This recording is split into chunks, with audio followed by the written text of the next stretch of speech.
Bismillahirrahmanirrahim. Assalamualaikum warahmatullahi wabarakatuh. Innal hamdalillah nahmaduhu wa nasta'inuhu wa nastaghfiruh wa na'udzu billahi min shururi anfusina wa sayyiati a'malina. May yahdihillahu fala mudilla lahu wa may yudlil fala hadiya lahu. Asyhadu an la ilaha illallah wahdahu la syarika lah wa asyhadu anna Muhammadan abduhu wa rasuluh sallallahu alaihi wa ala alihi wa sahbihi wa sallama tasliman katsira, amma ba'du. Alhamdulillah kita berkumpul kembali masih di bulan Ramadan, bulan yang penuh berkah, ampunan dan juga itqum minan nar, pembebasan dari api neraka. Insyaallah kita akan melanjutkan pembahasan kita mengenai kehidupan Nabi kita, tauladan kita, junjungan kita Nabi Muhammad sallallahu alaihi wasallam. Yang pada pertemuan yang lalu kita sudah membahas panjang lebar bagaimana upaya kafir Quraisy untuk membendung dakwah Nabi sallallahu alaihi wasallam. Ada Utbah bin Rabi'ah yang kemudian datang kepada Nabi menawarkan harta benda kepada Nabi. Kalau kamu dengan dakwah kamu ini memangnya ingin harta wahai Muhammad, kami jadikan kamu orang Quraisy yang paling kaya. Kalau kamu ingin wanita, kami nikahkan kamu dengan 10 wanita Quraisy. Kalau kamu ingin kedudukan, kami jadikan engkau sayyid kami, pemimpin kami. Tidak kami putuskan sesuatu keputusan penting, melainkan musyawarah dulu sama kamu.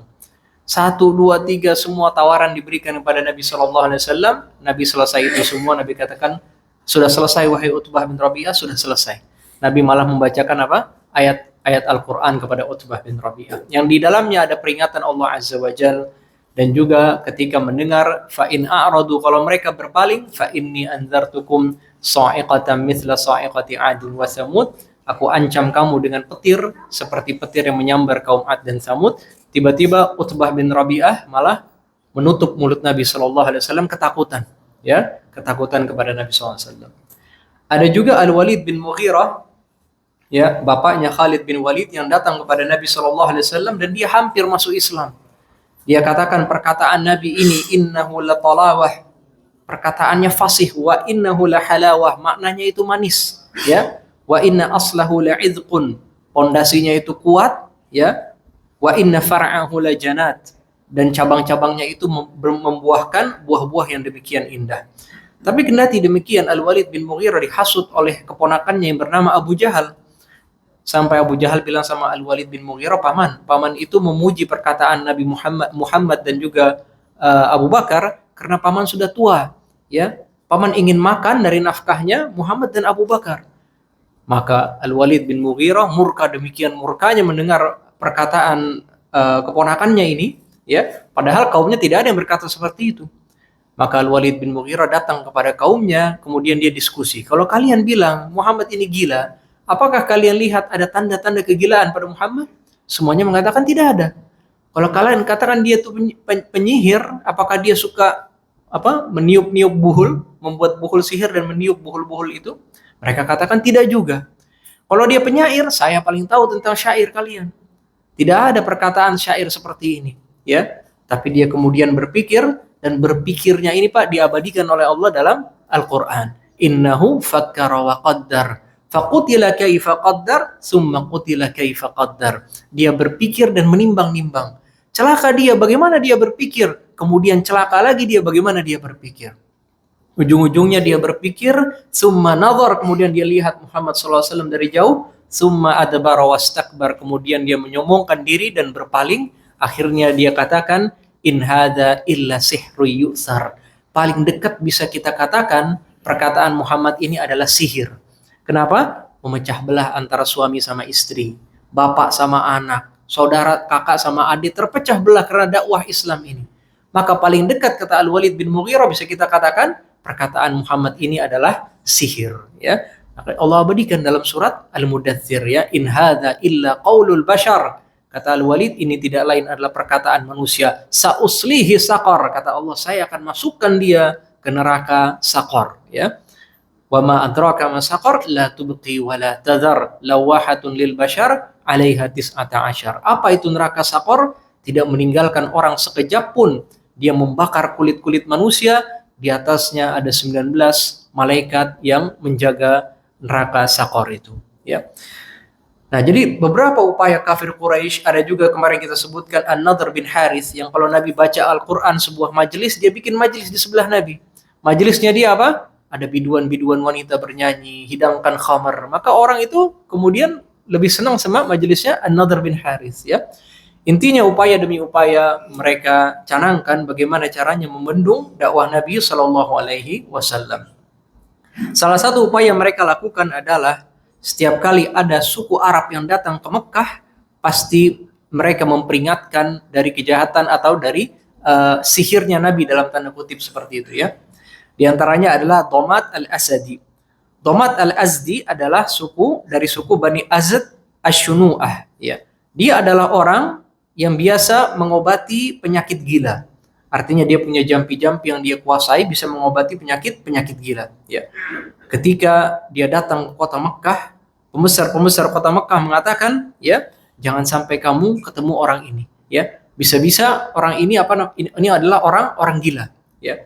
Maka Domat al-Azdi dalam hatinya mengatakan, kalau betul dia itu gila, barangkali yang saya punya dari jampi-jampi bisa mengobati dia, ya kan? Maka Domat al-Asadi mendatangi Nabi Shallallahu Alaihi Wasallam. Dia mengatakan, ya Muhammad, inni arqi min hadhihi rih, wa inna Allah yashfi ala yadayya man syaa fahal laka. Wahai Muhammad, saya bisa mengobati penyakit-penyakit macam ini, ya. Dan Allah dengan perantaraku menyembuhkan siapa saja yang Allah inginkan. Mau nggak kamu saya jampi-jampi, ya? Istilahnya ruqyah bahasa Arabnya, Pak, ya. Ruqyah itu jampi-jampi. Nantinya ketika datang Islam dan Al-Quran, ruqyah itu adalah ayat-ayat suci Al-Quran. Maka Nabi SAW nggak jawab. Nabi baca apa? Nabi baca khutbatul hajah. Innal hamdalillah nahmaduhu wa nasta'inuhu.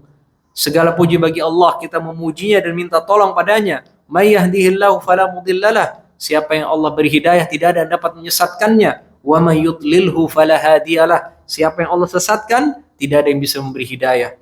Asyhadu an la ilaha illallah wahdahu la syarikalah. Saya bersaksi tiada yang berhak disembah selain Allah, tiada sekutu baginya. Wa anna Muhammadan abduhu wa rasuluh, amma ba'du. Dan Muhammad adalah hamba dan utusannya, adapun sesudah itu. Maka Domat al-Azdi mendengar perkataan Nabi ini, dia katakan apa?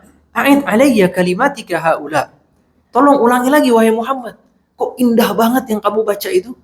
Nabi ulang lagi kedua kalinya. Innal hamdalillah nahmaduhu wa nasta'inu. Selesai kedua kali diulang lagi, dia minta lagi, a'id alayyal kalimat, tolong ulang lagi sekali lagi wahai Muhammad. Kok indah banget, ya? Karena mereka ini, Pak, orang Arab asli. Mereka itu baca hadis semacam ini atau ayat semacam ini betul-betul terpengaruh karena mereka paham betul bahasa Arabnya. Kita ini kan bukan orang Arab asli, Pak. Belajar bahasa Arab pun belum tentu paham secara mendalam. Mereka ini orang Arab asli, mereka paham betul yang dibaca oleh Nabi ini luar biasa. Untayan kalimatnya itu luar biasa. Ya, maka 3 kali Nabi SAW mengucapkan kalimat tersebut. Domat al-Asdi mengatakan, laqad sami'tu qaulal kahanah wa qaulas saharah wa qaulas syu'ara.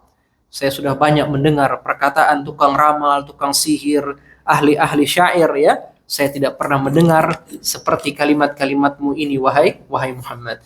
Walaqad balagna qamusal bahri. Seakan-akan perkataanmu ini sampai pertengahan lautan, ya. Jadi diungkapkan indahnya itu seakan-akan dia sampai pertengahan lautan seperti itu. Maka Nabi SAW mengatakan, hati yadaka ubayyi'uka 'alal Islam. Sini tanganmu, aku baiat kamu atas Islam. Artinya ayo kamu masuk Islam. Maka Domat yang tadinya mengobatin Nabi SAW malah masuk Islam di tangan Nabi SAW. Ya. Singkat cerita, Domat tidak disuruh Nabi untuk tetap di Mekah belain Nabi, tidak. Domat disuruh pulang ke kaumnya. Pulang ke kaummu, kamu dakwah di sana, ya. Dakwah di sana barangkali dengan manfaatmu banyak dari kaummu yang akan masuk Islam. Ternyata benar, Pak. Setelah itu Domat pulang ke kaumnya, dia dakwah, kaumnya masuk Islam.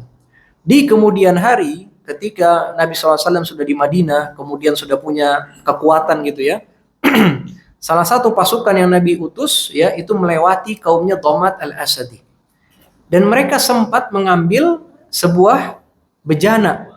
Sebuah bejana sempat diambil dari kaumnya Domat gitu kan. Maka orang-orang mengatakan kembalikan itu. Karena mereka ini kaumnya Domat al-Asdi. kaum yang sudah beriman kepada Allah dan hari akhir. Tidak boleh mengambil satupun dari perbekalan atau peralatan mereka. Ya, berarti kan di sini maknanya adalah Tomat berhasil dalam dakwahnya. Dia kembali, dia berdakwah, dan dengan izin Allah banyak yang masuk Islam dengan dakwahnya Tomat al-Asadi. Ya. Nah, ini salah satu bagaimana upaya Quraisy untuk menjauhkan orang-orang yang masuk ke kota Mekah dari Nabi Shallallahu Alaihi Wasallam. Ya. Dan lihatlah bagaimana ayat-ayat yang ringkas, hadis-hadis yang ringkas, terkadang itu menjadi sebab hidayah bagi orang lain. Kan kalau kita perhatiin khutbatul hajah ini kita udah hafal mungkin, ya. Tapi orang itu ketika mendengar khutbatul hajah kok indah banget gitu kan, sampai mereka bisa masuk Islam. Sama mungkin Pak, ada satu ayat, satu surat dalam Al-Quran. Kalau kita punya teman atau punya saudara atau apa belum masuk Islam, barangkali satu ayat dalam Al-Quran itu bisa membekas di hatinya, dia bisa masuk Islam. Yang penting kita sampaikan ikhlas karena Allah. Perkataan kalau keluar dari hati, masuknya ke hati, ya. Tapi kalau jadi kata para ulama, perkataan itu ada baunya, Pak. Kalau kita nasehatin saudara kita pengennya menjatuhkan dia, itu baunya udah gak enak perkataannya. Tapi kalau kita nasehatin saudara kita pengen dia itu paham, dia itu nggak jatuh kepada kemungkaran itu lagi, itu baunya juga beda. Karena apa? Keluarnya dari hati, maka masuknya ke dalam hati. Niatnya ikhlas, konteksnya juga ayat-ayat Allah, hadis-hadis Nabi itu lebih menusuk kepada hati orang-orang yang belum mendapatkan hidayah dari Allah Azza wa Jalla. Itu yang pertama, kisah Tomat al-Asadi. Yang kedua adalah kisah seorang pembesar suku Bani Daus dari Yaman, ya, yang bernama Tufail bin Amr ad-Dausi, ya. Tufail bin Amr ad-Dausi adalah seorang pembesar dari Yaman dan dia adalah seorang ahli syair. Dia seorang yang mulia dan juga ahli syair. Ketika datang kota Mekkah, ya, kafir Quraisy memperingati Tufail bin Amr ad-Dausi dari orang ini ya telah mencela nenek moyang kita, telah menjelek-jelekan Tuhan kita. Jangan sampai kamu dengar dari perkataannya. Karena dia adalah tukang sihir. Bisa-bisa kamu terpengaruh dengan perkataannya sehingga kamu dapat terkena penyakit sihirnya. Maka Tufail mendengar sekian banyak pembesar Quraisy mengatakan seperti ini, dia juga ketakutan. Oh, jangan-jangan saya kalau dengar ini Muhammad, bisa-bisa saya terpengaruh. Sampai-sampai ketika ingin tawaf di Ka'bah, dia memasukkan kursuf semacam kapas gitu ya di telinganya. Khawatir mendengar apa yang Nabi Shallallahu Alaihi Wasallam sampaikan. Maka dia pun masuk ke Masjidil Haram. Ternyata di situ ada Nabi kita Muhammad Shallallahu Alaihi Wasallam di sisi Ka'bah. Ya, faqumtu qariban minhu. Saya pun biar bagaimana Pak, orang kan kalau dilarang malah penasaran kan gitu ya. Dilarang malah tanpa penasaran. Ya. Maka kata Tufail, saya pun berdiri dekat dengan dia. Ya, fa'aballahu illa ayyusmi'ani ba'da qawlihi. Maka Allah berkehendak aku mendengar sebagian perkataannya. Wah, kok enggak seperti yang dikatakan Quraisy. Sami'tu kalaman hasanan, saya mendengar ucapannya sangat baik sekali. Ya. Wallahi inni la rajulun labibun syairun ma yakhfa alayya al-husnu minal qabih. Demi Allah, saya ini orang yang penyair ahli. Saya enggak samar bagi saya syair yang bagus dengan syair yang buruk. Kenapa saya takut mendengarkan ucapan orang ini? Dibukalah kapas itu, kemudian ditanya kepada Nabi Shallallahu Alaihi Wasallam. Ya, didengar perkataan Nabi Shallallahu Alaihi Wasallam, luar biasa perkataan ini. Nabi pulang ke rumah diikutin sama Tufail bin Amr. Masuk rumah, dia juga masuk kepada rumahnya Nabi Shallallahu Alaihi Wasallam. Ya Muhammad, inna qaumaka qad qalu li kadza wa kadza. Wallahi ma barihu yakhawifuni amraka hatta sadattu udhuni bi kursuf. Wahai Muhammad, kaummu senantiasa menakut-nakuti aku dengan perkataanmu sampai aku tutup telingaku dengan kapas ini. Tapi Allah Subhanahu wa taala berkehendak aku mendengar perkataanmu. Coba tolong jelaskan kepada saya apa sebenarnya yang engkau bawa. Maka Nabi jelaskan Islam kepada Tufail bin Amr, wa tala alaihi al-Quran, dan dibacakan ayat-ayat Al-Quran kepada Tufail bin Amr. Maka di situ Tufail bin Amr langsung masuk Islam dan bersyahadat dengan syahadatul haq. Ya. Kemudian dia berkata kepada Nabi Shallallahu Alaihi Wasallam, ya Nabi Allah, inni mru'un muta'un fi qaumi. Saya adalah orang yang didengar di kaumku. Wa inni raji'un ilaihim fada'ihim ilal Islam. Saya sekarang akan pulang mengajak mereka semua untuk masuk Islam. tolong doakan kepada Allah, saya punya semacam karomah, ya. Ayyaj'ala li ayatan takuni li'aunan alaihim. Dengan karomah ini bisa menjadi tanda kebenaran dakwahku kepada kaumku, ya. Maka Allahumma ij'al lahu ayah. Nabi doa kepada Allah, ya Allah jadikan kepada dia semacam ayat atau tanda kekuasaan, karomah, ya. Maka pulang Tufail bin Amr ad-Dausi kepada kaumnya di Yaman, suku Bani Daus, ya. Sampai di sebuah lembah, tiba-tiba wajahnya atau di antara kedua matanya ini semacam keluar cahaya. Keluar cahaya, ya. Tapi Tufail mengatakan, Allahumma fi ghairi wajhi, ya Allah jangan di muka saya, ya. Saya takutnya orang-orang mengira ini adalah penyakit yang ada di kepala saya. Maka cahaya itu pun berpindah fi ra'si sauti, di ujung cemetiku. Cemeti seperti cambuk kecil gitu kan. Kal kindil, maka jadilah semacam lampu yang dibawa. Ujung cemetinya bercahaya bersinar, ya. Maka dia datang kepada kaumnya, semuanya melihat bagaimana Tufail bin Amr seperti itu. Dia mendatangi bapaknya. Bapaknya udah tua, ya. Maka bapaknya mau mendekat, Tufail mengatakan, ilaika anni ya abati, menjauh dariku wahai bapakku, ya. Lastu minka wa lasta minni, aku bukan bagianmu, kamu juga bukan bagian dariku. Bapaknya tanya, lima ya bunayya, kenapa wahai anakku? Aslamtu wa taba'tu dina Muhammad, saya udah masuk Islam dan ikutin agamanya Muhammad. Bapaknya mendengar itu dan melihat tanda kekuasaan Tufail bin Amr, dia mengatakan apa? Ya bunayya, dini dinuka, agama saya sama agamamu. Kamu masuk Islam, saya masuk Islam juga, ya. Luar biasa bapaknya, ya. Fadhhab ya abati faqtasil wa tahhir thiyabaka thumma ta'ala hatta u'allimuka ma 'allamtu. Pergilah wahai bapakku, mandilah kamu, bersihkan pakaianmu, datang kembali ke sini, aku akan ajarkan kepadamu apa yang aku pelajari.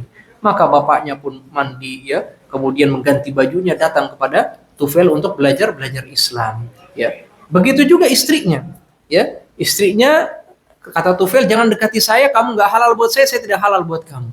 Sama seperti itu istrinya mengatakan, agama saya agama kamu. Kamu masuk Islam, saya juga masuk Islam. Akan tetapi kaumnya Tufail bin Amr, suku Bani Daus, abta'u alayya, ya. Mereka tidak mau masuk Islam.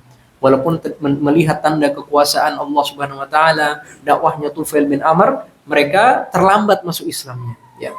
Maka Tufail pun kembali kepada Nabi sallallahu alaihi wasallam, Allahumma shayyiban nafi'an. Kembali kepada Nabi sallallahu alaihi wasallam, ya, dia ngadu sama Nabi, wahai Rasul, Bani Daus tidak mau masuk Islam, tolong doakan kehancuran kepada mereka. Ya, Tufailnya tergesa-gesa, ya. Ud'u alaihim, doakan kehancuran sama mereka. Masa udah lihat tanda kekuasaan Allah Subhanahu wa taala, masa nggak mau beriman juga kan? Nabi sallallahu alaihi wasallam berdoa, Allahumma hdi Dausa, ya Allah berilah hidayah kepada suku Daus, ya. Irji ila qaumik, balik lagi wahai Tufail, fad'uhum ila Allah, kembalilah kamu berdakwah ke jalan Allah, warfuq bihim, dan lemah lembutlah kamu memperlakukan mereka. Maka terus Tufail bin Amr dakwah sampai nantinya pada tahun 6 Hijriah, 6 tahun setelah Hijriah, pada penaklukan benteng Khaybar, suku Daus ini pada masuk Islam semuanya, Pak. Dengan dakwahnya Tufail bin Amr, ya. Dan salah satu yang masuk Islam dari suku Daus siapa? Periwayat hadis paling banyak, Pak. Siapa? Abu Hurairah. Abu Hurairah itu dari suku Bani Daus, orang Yaman. Dia datang bersama Tufail bin Amr kepada Nabi SAW di Khaybar. Ya, Nabi baru taklukkan benteng Khaybar, datang nih rombongan orang-orang Yaman. Di antaranya Tufail bin Amr dengan suku-sukunya, di antaranya adalah Abu Hurairah radhiyallahu taala anhu. Semuanya masuk Islam dan Nabi kasih bagian dari harta rampasan perang Khaybar, ya. Nah, di sini banyak sekali pelajaran yang bisa kita ambil, ya, dari kisahnya Tufail bin Amr ad-Dausi. Di antaranya adalah bagaimana orang-orang yang awal masuk Islam itu terpengaruh dengan Al-Qur'an, ya. Lagi-lagi ini motivasi kita untuk belajar kembali Al-Qur'an. Banyak orang kalau sekarang kan masuk Islam mungkin dengar ceramah gitu, ya. Itu bagus. Tapi generasi awal Islam itu terpengaruhnya dengan Al-Qur'an, ayat-ayat Al-Qur'an yang dibacakan, ya. Karena memang Al-Qur'an memiliki kekuatan, ya, kekuatan spiritual yang luar biasa. Bacakan Al-Qur'an, manfaat buat kita untuk tambah keimanan, Untuk orang yang belum masuk Islam, belum istiqomah, Al-Quran juga manfaat buat mereka. Yang kedua di sini bagaimana Tufail bin Amr lagi-lagi tidak disuruh bela Nabi di Mekah, kembali ke kaummu, dakwah kamu di sana, ya. Maka Tufail pun kembali ke kaumnya dan berdakwah di sana. Intinya apa yang kita tahu dari Islam sampaikan, Pak. Apa yang kita tahu di sini ada pengajian, ya kita pulang ke rumah sampaikan di rumah kita. Kita nggak usah bikin majelis di majelis musola dekat rumah kita, ya. Nah, itu bukan kewajiban kita, itu kewajiban sebagian kaum muslimin. Ya, belajar Islam secara struktur dan menyampaikan para penuntut ilmu. Tapi kita wajib kepada rumah tangga kita, orang-orang terdekat, ya. Kita dakwahkan mereka apa yang kita tahu, sampaikan. Tufail bin Amr apa yang dia tahu dia sampaikan, ya. Dan di sini juga bagaimana Allah Subhanahu wa taala tampakkan yang namanya karamah. Karamah adalah kemuliaan, tanda kekuasaan Allah yang di luar akal sehat, di luar kebiasaan. Fungsinya apa? Mengkonfirmasi kebenaran dia. Kalau adanya di para nabi dan rasul namanya mukjizat.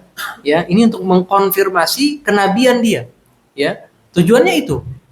Dan mukjizat dan karomah tidak bisa diulang-ulang, Pak. Musa alaihissalam nggak bisa kapan mau belah lautan dia belah lautan. Ya, dia kapan mau belah lautan nggak bisa. Ya, Isa alaihissalam nggak bisa kapan mau hidupkan orang mati. Hei bangun kamu, bangun, nggak bisa. Ya, hanya sekali itu saja ya yang dia hidupkan orang mati itu. Ya, Musa juga hanya laut merah saja yang dia belah. Tidak bisa kapan dia mau ini kan Nabi kita Muhammad SAW pernah membelah bulan. Gak bisa kapan Nabi mau belah bulan, Nabi belah bulan, tidak bisa. Karomah dan mukjizat tidak bisa diulang-ulang seenaknya. Ya, kadang-kadang ada orang punya majelis gitu kan, dia mau tunjukkan sama orang-orang, nih saya punya karomah seperti ini, seperti itu. Jadi kayak, mohon maaf, atraksi, Pak. Kayak atraksi, ya. Nah, yang seperti ini dicurigai adalah sihir. Kalau sihir bisa diulang-ulang, karena ini dengan bantuan syaitan dan jin, ya. Dan syaitan dan jin itu tidak mungkin mau membantu orang ini, melainkan harus ada apa yang dia korbankan untuk syaitan dan jin itu. Dan biasanya, Pak, itu hal-hal yang kufur, yang syaitan dan jin itu. Ada yang, na'udzubillah, dia harus taruh lembaran mushaf Al-Quran di sepatunya dia. Jadi diinjak terus sama dia, Pak. Ini kan menghinakan ayat-ayat Allah. Baru jin mau bantu, ya. Jadi nggak ada ilmu putih dalam Islam, tidak ada. Ya. Semuanya pasti jin itu ingin kita untuk melakukan hal-hal kekufuran. Saya dengar juga ada yang harus dengan darah haid itu mengusap Al-Quran. Baru jin mau bantu, ya. Harus dalam kondisi junub terus menerus junub, nggak boleh. Baru jin mau bantu, ya. Barulah keluar atraksi-atraksi seperti itu, ya. Nah, itu semuanya adalah tipu daya syaitan. Tapi ingat, inna kaida syaitani kana dha'ifa. Tipu daya syaitan itu lemah, ya, lemah. Baca ayat kursi nggak berfungsi, ya.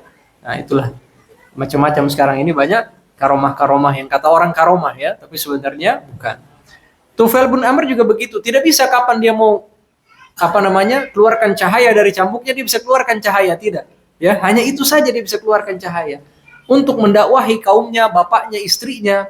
Dan itu pun ternyata kaumnya belum mau beriman kepada Tufail bin Amr ad-Dausi.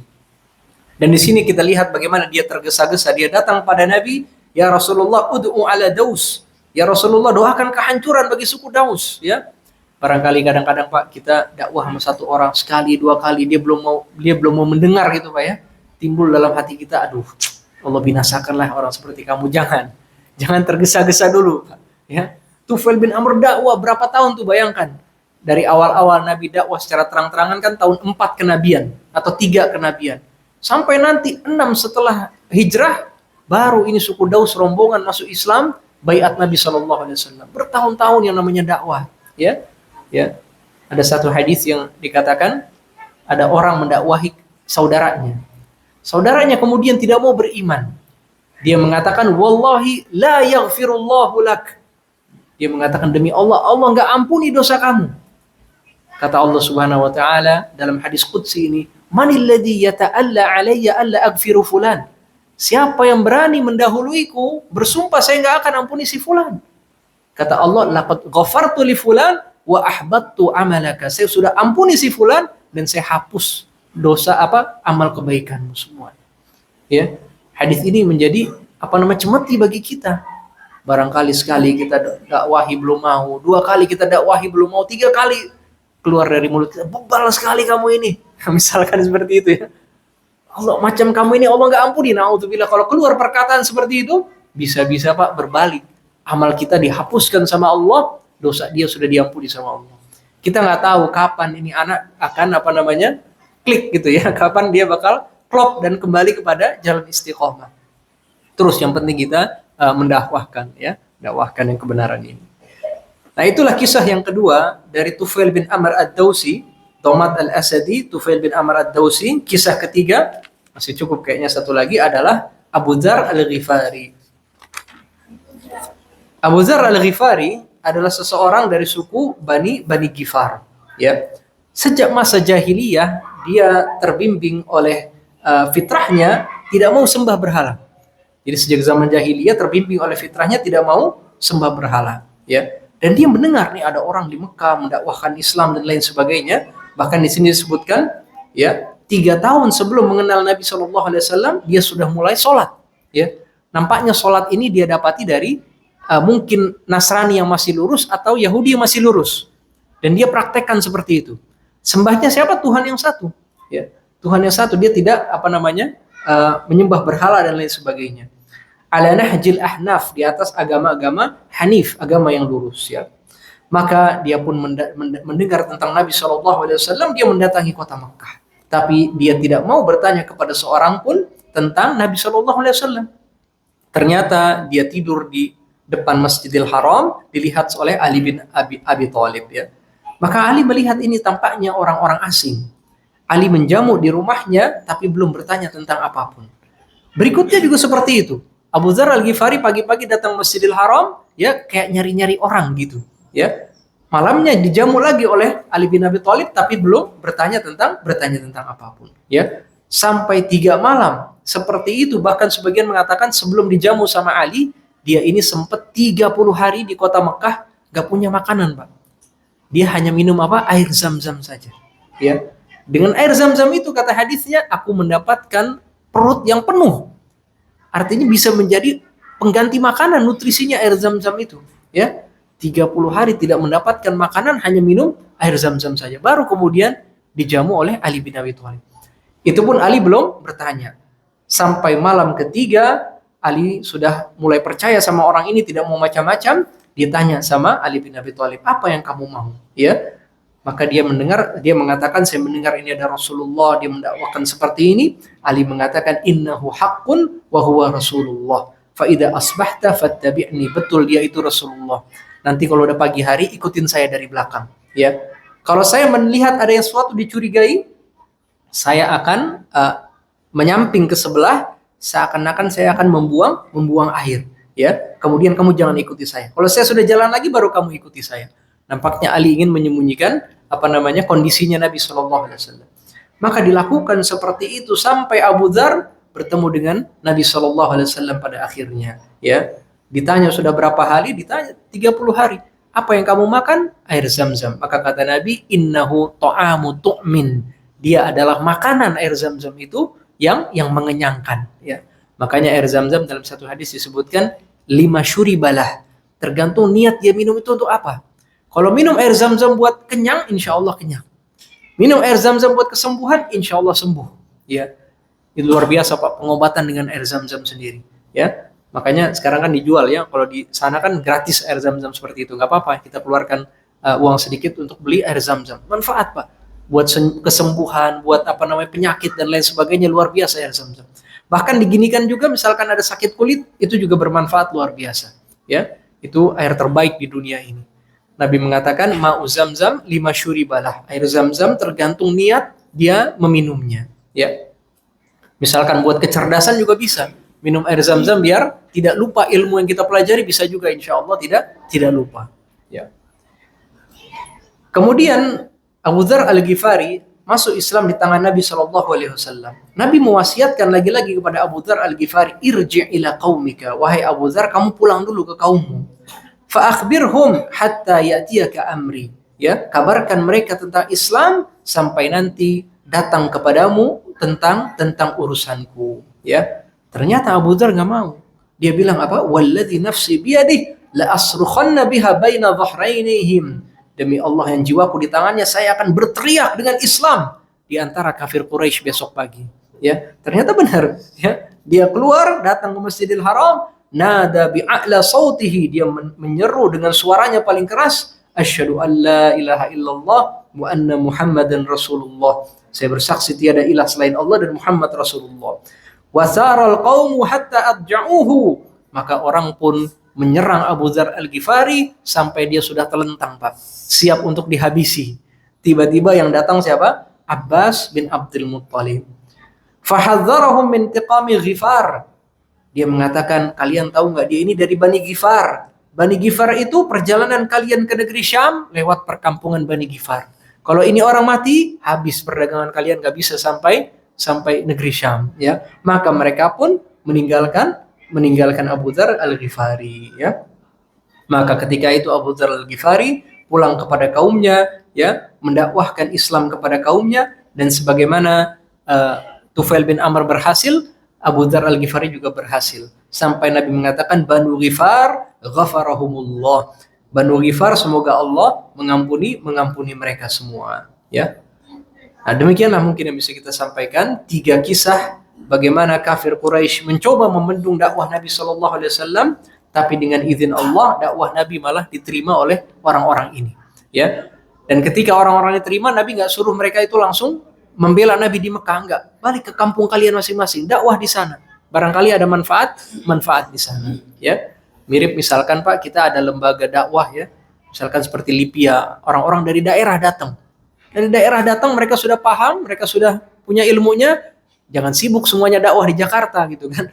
Balik ke kaumnya, balik ke kampungnya, dakwah di sana, ya. Walaupun mungkin penghasilan tidak sebesar misalkan di Jakarta gitu kan. Tapi tujuannya kan seperti itu, kembali ke kaumnya, berdakwah di sana, ya. Kecuali kalau memang orang Jakarta berdakwah di sana, ya. Nah, seperti itulah bisa kita kiaskan. Silakan, ada yang ingin ditanyakan sebelum kita akhiri? Silakan, Pak. Abu Dzar Al-Ghifari itu termasuk yang diakui oleh Syiah, termasuk sini yang diakui, ya. Oh, Masya Allah. Menarik nih, Mas. Yang Syiah bisa mengakui itu apa? Iya. Iya. Jadi Syiah ini, Pak, mengkafirkan sebagian besar sahabat, ya. Ketika Sayyidina Abu Bakar As-Siddiq menjadi khalifah setelah Nabi SAW, mereka mengatakan dia ini merebut dari Ali bin Abi Thalib. Dan semua sahabat baiat Abu Bakar As-Siddiq. Maka mereka mengkafirkan Abu Bakar dan semua sahabat yang telah merampas hak khalifah itu dari Ali bin Abi Thalib. Ternyata ada sebagian sahabat yang mereka mengkafirkan. Di antaranya siapa? Ya tentu Ali bin Abi Thalib dan Abu Dzar. Abu Dzar ini, Pak, ketika Nabi sudah wafat, ya, dia nggak banyak ingin ikut campur urusan politik. Dia bahkan menyendiri di satu daerah yang namanya Rabazah. Jadi dia udah nggak ikut-ikutan tuh urusan politik, ya. Bahkan dia itu menyendiri di sana dan meninggal seorang diri di sana, ya. Sampai ketika meninggal istrinya bingung siapa yang kafani. Nah, jadi karena dia menyendiri ini, Pak, dia nggak ikut sama rombongan sebagian besar kaum muslimin. Syiah mungkin masih mengeluh-elukan dia, ya.